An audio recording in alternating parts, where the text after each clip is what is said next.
నమస్తే కడప వార్త. భగవంతుడితో ఎవరైతే నిత్యం అనుసంధానం అవుతారో వారే అత్యంత సుఖాన్ని పొందుతారని, అష్ట ఐశ్వర్యాలు సిద్ధిస్తాయని భగవద్గీత బోధిస్తోంది. అందుకే మనం ఎక్కడికెళ్ళినా ఒక ప్రసిద్ధ పుణ్యక్షేత్రం వెలిసి ఉంటుంది. ఆ క్షేత్రాలను దర్శించడమే హిందువుల ముఖ్య లక్ష్యం. అలాంటి పుణ్యక్షేత్రాలలో ప్రపంచ ప్రఖ్యాతిగాంచిన పుణ్యక్షేత్రం గురించి ఈ రోజు మనము చెప్పుకోబోతున్నాం. ఆ క్షేత్రమే అన్నవరం. ఒకసారి నారద మహర్షి కైలాసములో ఉన్న పరమశివుడి వద్దకు వెళ్లి, కలియుగములో మానవులు కలి ప్రభావం వలన అనేక ఇబ్బందులు పడుతున్నారని, వారిని ఉద్ధరించడానికి ఏదైనా మార్గం ఉంటే చెప్పమని ప్రార్థిస్తాడు. కలియుగంలో బ్రహ్మ విష్ణు మహేశ్వరులైన త్రిమూర్తులు అయిన మేము ఒకే కొండపై వెలసి కోరిన కోరికలు ఒసిగి మానవులను కలి ప్రభావం నుండి రక్షిస్తామని మహాశివుడు నారదుడికి చెప్తాడు. దీనితో విష్ణు భక్తుడైన మేరు పర్వతం రాజు మేనకతో తమకు పిల్లలు కావాలని మహావిష్ణువుని వేడుకుంటారు. అప్పుడు విష్ణుమూర్తి ప్రత్యక్షమై ఇద్దరి కొడుకులను ప్రసాదిస్తాడు.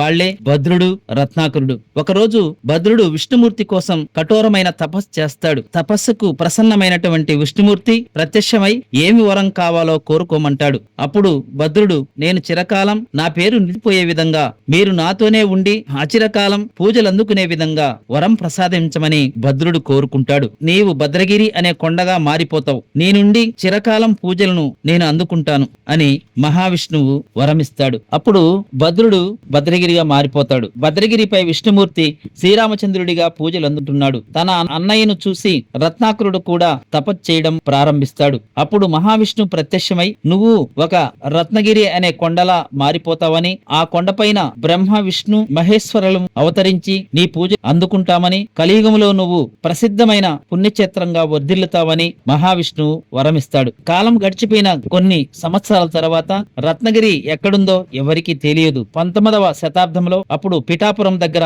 కొమరగిరి అనే ఊరు ఉంటుంది. ఆ ఊరిలో నేరేళ్లమ్మ అనే అమ్మవారు ఉండేవారు. ఒకరోజు అమ్మవారు ఊరి ప్రజలతో విగ్రహం నుండి మాట్లాడుతూ, ఇక నుండి ఈ ఊరిలో నేనుండను, ఇక్కడికి దగ్గరలో రత్నగిరి అనే కొండ ఉంది, అక్కడికి వెళ్లిపోతున్నానని చెప్పి వెళ్లిపోతుంది. అమ్మ బయలుదేరి వెళ్ళినప్పుడు గజ్జల శబ్దం కూడా ప్రజలు వినడం జరుగుతుంది. అలా అమ్మవారు వెళ్లిపోవడం జరిగిన కొన్ని సంవత్సరాలకు 18వ శతాబ్దంలో రాజా పెనుగంటి రామనారాయణ అనే జమీందారు గోదావరి నదీ పరివాహక ప్రాంతాన్ని కిర్లంపూడిని పరిపాలించేవారు. ఆయనకు ఒక రోజు స్వామివారు కలలో కనపడి, నా పేరు వీర వెంకట సత్యనారాయణ అని, నేను రత్నగిరి అనే కొండలో కొలువై ఉన్నానని, కావున నా విగ్రహాన్ని బయటికి తీయించి ఒక ఆలయాన్ని నిర్మించి పూజలు చేయమని చెప్తాడు. మరుసటి రోజు ఇతను ఈ కళ గురించి ఈరంగి ప్రకాశ్రావు అనే అతనికి అడగడానికి బయలుదేరతాడు. ఆయన కూడా బయలుదేరేటప్పటికే ఈరంగి ప్రకాశ్రావు ఈయన వద్దకే వస్తాడు. అతన్ని చూసి జమీందారు ఆశ్చర్యపోయి తన కళ వృత్తాంతాన్ని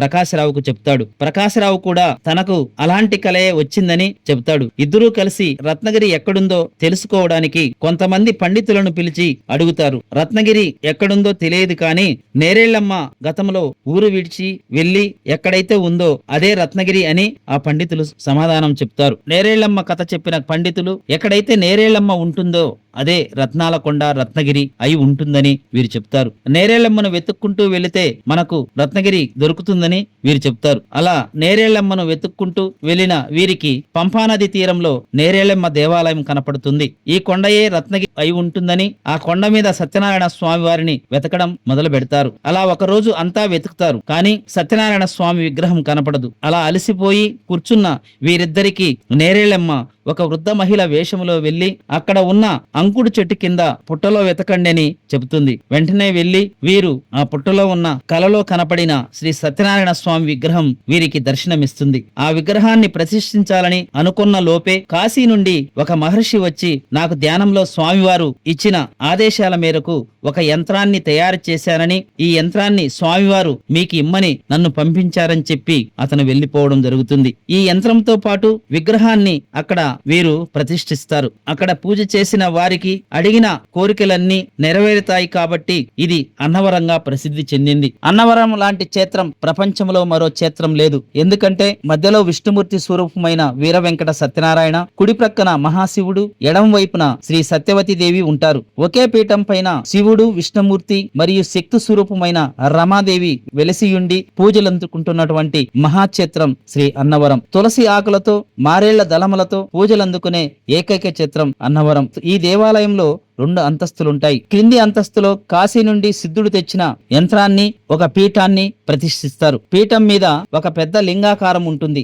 ఆ లింగాకారం పైన సత్యనారాయణ స్వామి ప్రతిష్ఠించారు. పీఠం క్రింద బ్రహ్మ, మధ్యలో లింగాకారం శివుడు, పైన ఉన్న విగ్రహం విష్ణుమూర్తి. కాబట్టి ఒకే గర్భగుడి బ్రహ్మ విష్ణు మహేశ్వరులే కాకుండా అమ్మవారు కూడా కొలువై ఉన్న ఏకైక పుణ్యక్షేత్రం అన్నవరం. ఈ గుడి ఆగ్నేయం వైపు గణపతి, నైరుతి వైపు సూర్యుడు, ఈశాన్యం వైపు శివుడు, వాయువ్య మూల అమ్మవారు ఉంటారు. మధ్యలో విష్ణుమూర్తి ఉంటారు. 4 దశల్లో 4 దేవతలుండి మధ్యలో మహావిష్ణువు ఉన్నందున ఈ ఆలయాన్ని పంచాయతన ఆలయం అంటారు. అన్నవరంలో ఉన్నటువంటి ప్రధాన ఆలయంతో పాటు ఇంకొక 4 ఆలయాల్ని తప్పనిసరిగా దర్శించుకోవాలి. అవి మెట్ల మార్గం గుండా నడిచి వెళ్లేటప్పుడు కనకదుర్గ అమ్మవారు అక్కడ దర్శనమిస్తారు. అన్నవరానికి క్షేత్రపాలకుడు శ్రీ సీతారామచంద్రమూర్తి. ఈ దేవాలయాన్ని ఆయన రక్షిస్తూ కాపాడుతూ ఉంటాడు. ఈ దేవాలయానికి కుడివైపున శ్రీ సీతారామచంద్రమూర్తి యొక్క ఆలయం ఉంది. బస్సులో కొండ ఎక్కే ప్రాంతంలో వనదుర్గ ఆలయం ఉంది. వనదుర్గ, కనకదుర్గ అమ్మవార్లు ఈ కొండలను, అడవులను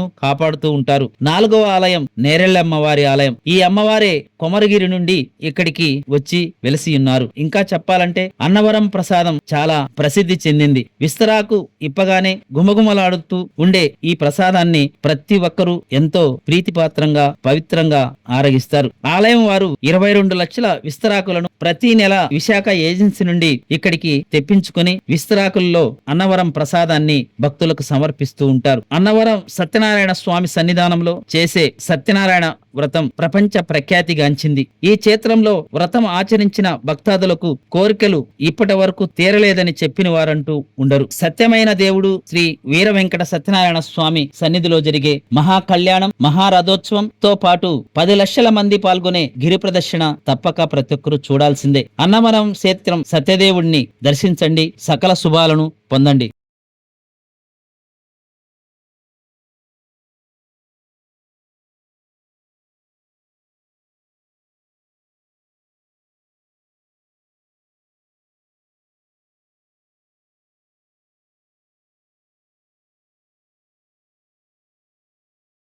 ప్రతి ఒక్కరూ తప్పనిసరిగా యూట్యూబ్లోకి వెళ్ళి కడప వార్తను లైక్ చేయండి, సబ్స్క్రైబ్ చేయండి. ఇట్లు మీ జి రమణయ్య, ఎడిటర్, కడప వార్త.